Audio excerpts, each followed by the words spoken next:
Hi everyone, welcome back to my another video. In this video, we are going to discuss about very important topic and a very important question. So let's talk about if your rank is like you can get lower IIT and also you can get top NIT. Okay, so let's discuss what you should choose. You should go for lower IIT or you should go for top NIT. Let's discuss about this important topic. देखो, मैं यहाँ पे ऐसा सीधा बोल तो नहीं सकती कि नहीं लोअर IIT को मत चुनो, टॉप NIT को ही जाओ, वही बेस्ट रहेगा, ठीक है, या फिर BHU के लिए ट्राई करो, JNU के लिए ट्राई करो या फिर DU के लिए ट्राई करो. मैं ऐसा बिल्कुल भी नहीं बोल सकती, ना ही मैं बोलना चाहूँगी, क्योंकि ये जो क्वेश्चन है ना कि मुझे किस कॉलेज में एडमिशन लेना चाहिए, वो आपके ऊपर डिपेंड करता है यार. देखो, अब मैं ना इस क्वेश्चन को ज़्यादा मैं इसका आंसर तो आपको नहीं दे पाऊँगी कि आपको क्या करना चाहिए, आपको कहाँ पे एडमिशन लेनी चाहिए. इसमें अभी वीडियो के स्टार्टिंग में ही बता रही हूँ, लेकिन हाँ, मैं इस क्वेश्चन को सॉल्व करने की कोशिश करूँगी ताकि आप इस क्वेश्चन के बारे में ना सोच पाए. इस बेसिस पर भी मैं बताऊंगी पॉइंट्स कि आपको किस पॉइंट्स के ऊपर सोचना है, फिर आपको क्या करना है, उस पॉइंट्स के ऊपर सोचना है और फिर डिसीजन लेना है आपको क्या लगता है, ठीक है. देखो, अगर किसी भी कॉलेज के लिए एडमिशन लेना है, फॉर एग्जांपल MSc के लिए हो या फिर BTech के लिए हो, किसी भी कोर्स के लिए हो, मिनिमम कोर्स का जो ड्यूरेशन है वो जैसे कि MSc के लिए 2 ईयर्स का है, तो हमें 2 ईयर्स वहाँ पे रहना है, ठीक है. तो इसके बारे में भी हमें सोचना पड़ेगा, रहना है. एजुकेशन के बारे में सोचना पड़ेगा, घर से कितना दूर है और किस लेवल का वो कॉलेज है, वहाँ पे प्रोफेसर्स, एजुकेशन कैसी है, ये सारी चीज़ें, ठीक है. तो मैंने क्यों ऐसा बोला कि मैं इस क्वेश्चन का आंसर नहीं दे पाऊँगी, क्योंकि हर एक पर्सन की प्रायोरिटी अलग अलग होती है. फॉर एग्ज़ाम्पल कि मैं एक हूँ कि मुझे ना MSc के बाद प्लेसमेंट चाहिए और मुझे मुझे IIT या फिर NIT का टैग भी चाहिए. मुझे सेंट्रल यूनिवर्सिटी से कुछ लेना देना नहीं है, मुझे टैग इम्पॉर्टेंट है, मुझे टैग चाहिए. तो मैं क्या करूँगी, सेंट्रल यूनिवर्सिटी के बारे में तो सोचूंगी ही नहीं, या तो लोअर IIT के बारे में सोचूंगी, फिर या तो NIT के बारे में सोचूंगी, ठीक है. क्यों मैंने सेंट्रल यूनिवर्सिटी को निगलेक्ट किया, क्योंकि मेरी प्रायोरिटी थी टैग, मुझे टैग चाहिए IIT या फिर NIT का, ठीक है. तो ऐसे ही आप सबकी क्या क्या प्रायोरिटीज़ है, उसके हिसाब से आप सोचिए कि आपको क्या करना चाहिए, ठीक है. अब मैं आपको बताती हूँ. अगर आपका रैंक ऐसा है कि आपको लोअर IIT भी मिल सकती है और टॉप NIT भी मिल सकती है, अगर आपके दिमाग में ऐसा फिक्स है ना कि आपको IIT का टैग ही चाहिए, आपको IITian बनना है, फिर तो लोअर IIT में भी चले जाओ, आपको टैग मिल ही जाएगा, ठीक है. लेकिन आपको ऐसा लगता है कहीं पे कि टैग तो मैटर करता है, बट एजुकेशन भी होना चाहिए उस लेवल का, और मुझे उतनी सारी फैसिलिटीज़ भी मिलनी चाहिए. अगर ये ऐसा लगता है तो टॉप NIT के लिए जाओ, क्योंकि वहाँ पे तो आपको NIT का टैग मिलेगा ही, और टॉप NIT का टैग मिलेगा, ठीक है. जैसे कि NIT Trichy, NIT Warangal, NIT Surathkal, Rourkela, ये सारी NITs है, टॉप NITs, ठीक है. लोअर IITs तो आपको पता ही है. और दूसरी बात, अगर किसी को MSc के बाद प्लेसमेंट चाहिए होगी, देखो मैं आपको एक बात ना अभी से बोल दे रही हूँ कि अभी तो फॉर एग्जांपल मैंने MSc करना स्टार्ट नहीं किया है, मुझे तो अभी बस एडमिशन लेना है. मैंने अभी से सोच के रखा है कि मुझे MSc के बाद प्लेसमेंट ही करनी है, ठीक है. मैंने तो सोच लिया, बट हो सकता है कि आप किसी भी कॉलेज में जाओ, वहाँ पे फ्रेंड्स के सर्कल से या फिर प्रोफेसर्स जो भी बताते हैं या फिर सीनियर्स में रह के हो सकता है कि आपकी थिंकिंग थोड़ी चेंज हो, कि फिर आपको लगे कि नहीं यार प्लेसमेंट नहीं, चलो PhD के लिए जाते हैं, नेट गेट की प्रिपरेशन करते हैं. अगर वहाँ का सराउंडिंग ऐसा हो कि नेट गेट की प्रिपरेशन कर रहे हैं लोग बहुत सारे, तो आप भी करने लग जाओगे, ठीक है. आपको भी थोड़ा ऐसा लगेगा कि रिसर्च में रिसर्च भी कुछ बुरी बात नहीं है, चलो रिसर्च करते हैं, हो सकता है ऐसा, ठीक है. ऐसा हो सकता है, ये ऐसा हुआ भी है, मेरे दोस्तों के साथ भी ऐसा हुआ है कि पहले वो जब यहाँ पे एकदम एडमिशन लिया तब कुछ और बोल रहे थे, तो बोल रहे थे, और अब 1 ईयर यहाँ पे रहते रहते उनकी थिंकिंग चेंज हो चुकी है। ऐसा हो सकता है, तो ये भी थोड़ा सोच के आना है आपको। तो हाँ देखो, अब फॉर एग्ज़ाम्पल अब आपने, ठीक है, आपने डिसाइड कर लिया कि आपको लोअर आईआईटी में जाना नहीं है, आपको टैग इतना इम्पोर्टेंट नहीं है, तो आपको एनआईटी में जाना है। अब कौन से एनआईटी में जाना है? टॉप ही आप चूज़ करोगे 3 to 4 में से, ठीक है। लोअर एनआईटी के लिए तो जाओगे नहीं, क्योंकि आपका रैंक ही ऐसा है कि आपको टॉप एनआईटी इजीली मिल सकती है। तो अब क्या करना है आपको कि थोड़ा रिव्यूज़ देखो कॉलेजेस के, थोड़ा मतलब ऑफिशियल साइट पे जाओ, प्रोफेसर्स का प्रोफाइल देखो, उनका एजुकेशन देखो, उनका एक्सपीरियंस देखो, ये एक चीज़ देखना। उसके बाद अगर आपका गोल ऐसा है कि आपको प्लेसमेंट के लिए जाना है, तो देखना वहाँ पे कैसे प्लेसमेंट्स होते हैं, कितने बच्चे प्लेस हो रहे हैं, ऐसा वगैरह, ठीक है। ये सारी चीज़ें देखो और आपको जो बेस्ट लगता है वो आप चुनो, ठीक है। आपने एक एनआईटी चूज़ कर लिया।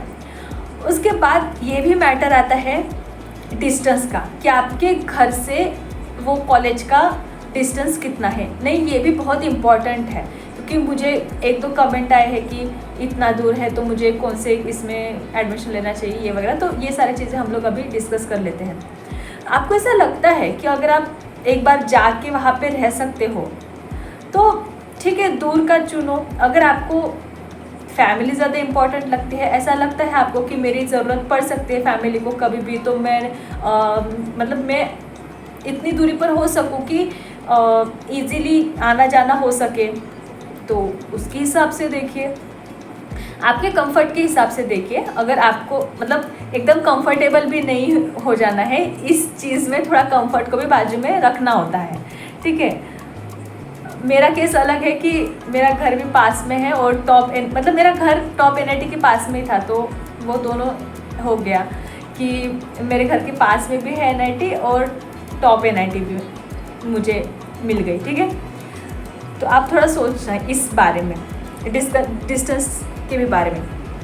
अब मैं बात करूँगी सेंट्रल यूनिवर्सिटी की और लोअर आईआईटी टॉप एनआईटीज़ की। देखो, अगर आपके लिए टैग मैटर करता ही नहीं है तो मेरे हिसाब से ना सेंट्रल यूनिवर्सिटी में जाना बेस्ट रहेगा। अगर आपके लिए टैग मैटर करता नहीं है, आपको आईआईटीएन या फिर एनआईटीएन की लाइफ नहीं जीनी है, तो ठीक है, आप सेंट्रल यूनिवर्सिटी में जा सकते हो। देखो, एक बात बता दूँ कि एजुकेशन का उतना डिफरेंस नहीं होता है।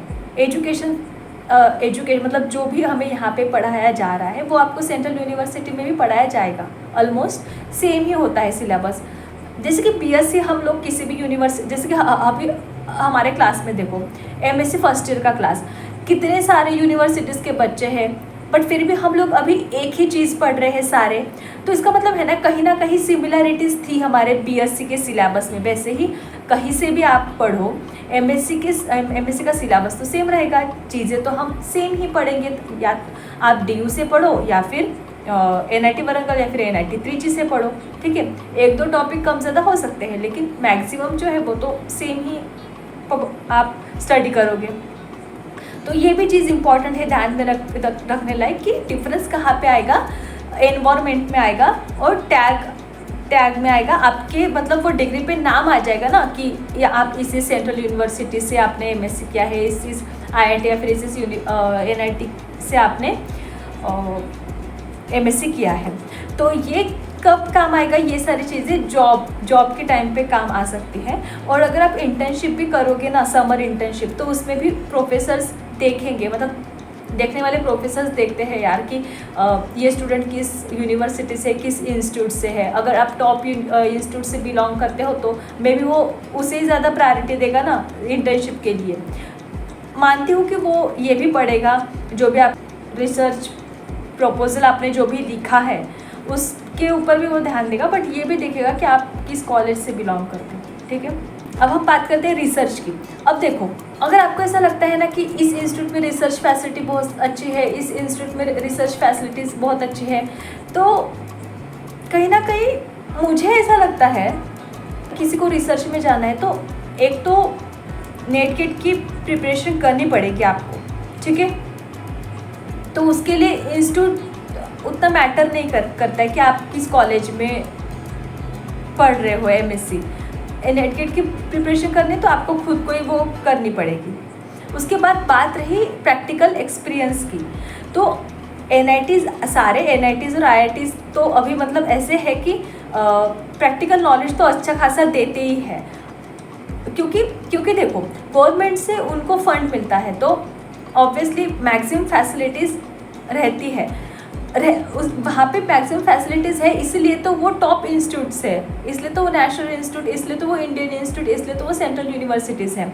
तो मोर और लेस ना आप रिसर्च अपॉर्चुनिटीज़ या फिर हाँ कैंपस प्लेसमेंट के बारे में कंपेयर कर सकते हो, लेकिन रिसर्च अपॉर्चुनिटीज़ का मतलब क्या है कि रिसर्च अपॉर्चुनिटी आपको मिलेगी, ये तो आपको खुद लेनी पड़ेगी ना, खुद नेट गेट क्लियर करना पड़ेगा, खुद समर इंटर्नशिप को जाना पड़ेगा, खुद उसके लिए मेहनत करनी पड़ेगी, मतलब अप्लाई करना पड़ेगा इधर उधर, हर एक प्रोफेसर की प्रोफाइल चेक करके आपको किस टॉपिक में इंटरेस्ट है वो ढूंढना पड़ेगा, और कौन से प्रोफेसर किस फील्ड में काम कर रहे हैं वो आपको देखना पड़ेगा। अगर आपकी फील्ड मैच कर रहे हो तो आपको उनको मेल करना होगा कि इस समर में मैं आपके अंडर इंटर्नशिप करना चाहता हूँ या फिर चाहती हूँ, ये काम करना चाहता हूँ या फिर चाहती हूँ। तो ये सब चीज़ें अपने ऊपर डिपेंड करता है, आप कौन से भी यूनिवर्सिटी या फिर आप चाहे कौन से भी आईआईटी या फिर एनआईटी से बिलोंग करो, ठीक है। तो अभी ना प्लीज़ मुझे ये मत कमेंट करना कि अब मुझे लोअर आईआईटी में जाना चाहिए या फिर टॉप एनआईटी में जाना चाहिए। आपकी प्रायोरिटी के हिसाब से देखो कि आपको क्या चाहिए। आपको अगर टैग इंपॉर्टेंट है तो आप जा सकते हो, और फीस के बारे में भी थोड़ा सोचो। ये सारे जितनी भी सारी चीज़ें मैंने बताई है, और हाँ ये भी इम्पॉर्टेंट है कि वहाँ का इन्वायरमेंट कैसा है। जैसे कि अभी साउथ वाला जो पर्सन है वो आईआईटी जम्मू में जाएगा, सोचो थोड़ा सा, एकदम इन्वायरमेंट चेंज। आईआईटी मंडी जाएगा तो ठीक है, तो ये भी थोड़ा सोचना कि एकदम ऐसे अपोजिट ही इसमें नहीं चले जाते। मतलब अगर आप हो सकते हो कंफर्टेबल वहाँ तो ये भी अच्छी बात है। तो ये सारी चीज़ें सोचो आप, और उसके हिसाब से डिसीजन लो, और डिसीजन लेने के बाद रिग्रेट नहीं करना है, उसको एक्सेप्ट करना है हैप्पीली। अब ये टॉपिक निकल ही चुका है तो मैं 2 मिनट इस पर बात करूँगी कि देखो अभी मैंने एनआईटी वारंगल का डिसीजन लिया और मैं यहाँ पे आ गई। मुझे पता है मेरे साथ यहाँ पे कुछ बुरी भी चीज़ें हो रही है, कुछ अच्छी भी चीज़ें हो रही है, लेकिन मुझे ध्यान देना है पॉजिटिव चीज़ों पे। मैंने यहाँ पे कुछ लोग देखे हैं जो हमेशा कोसते रहते हैं कि एनआईटी वारंगल ऐसा ही है, यहाँ का खाना ऐसा ही है, यहाँ के लोग ऐसे ही है, यहाँ का एनवायरनमेंट ऐसा ही है, ऐसा वैसा।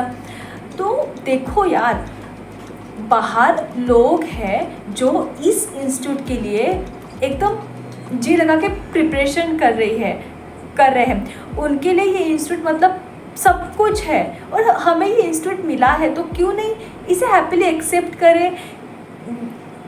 ठीक है, गलत चीज़ें होती है, इट्स ओके। हम लोग जब घर पे रहते तब भी हमारे साथ कुछ गलत होता है। आप कहीं पे भी जाओ दुनिया में, आप कहीं पे भी जाओ, आपके साथ कुछ अच्छा होगा और आपके साथ कुछ बुरा होगा ही। तो बुरे चीज़ें कैसे हैंडल करनी है वो सीखो, कैसे एडजस्ट करना है वो सीखो, और जो भी आपके पास है ना, कुछ भी हो, वो छोटी से छोटी चीज़ क्यों ना हो, उसको एक्सेप्ट करना सीखो हैप्पीली। वो भी कि गॉड ने मुझे ये दिया, मैं इस लायक हूँ कि मुझे गॉड ने ये दिया, या फिर आपने खुद अचीव किया। ठीक है, तो देखना लाइफ बहुत आसान होगी और आप ज़्यादा खुश भी रहोगे। ये थोड़ा टॉपिक से हट के था, लेकिन ये मुझे बताना था ताकि आपने अगर कोई इंस्टीट्यूट चूज़ किया है या फिर कोई कॉलेज चूज़ किया है, उसके बाद आपको रिग्रेट ना फील हो। ठीक है, उसे हैप्पीली एक्सेप्ट करना। ठीक है, और बहुत सोच समझ के ये डिसीजन लेना, खुद का डिसीजन लेना। दूसरों के मतलब दूसरे ये बोल रहे हैं तो ये करूँगा, ऐसे वगैरह चीज़ें मुझे भी अच्छी नहीं लगती है। खुद का डिसीजन लेना जो भी आपको लगता है। ओके, तो आई होप कि ये क्वेश्चन मैंने थोड़ा सॉल्व किया हो।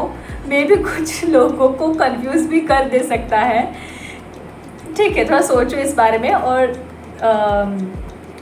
आई होप कि आप इसका सही से आपके हिसाब से आंसर निकाल ही लेंगे कि आपको किस इंस्टीट्यूट में जाना चाहिए।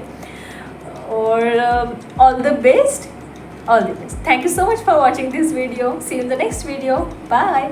और अगर आप सच में कंफ्यूज हो गए तो प्लीज़ मुझे कमेंट में बताना, और अगर ये वीडियो हेल्पफुल लगी हो तो वो भी आप मुझे कमेंट में ज़रूर बताना। Okay, see you in the next video, bye.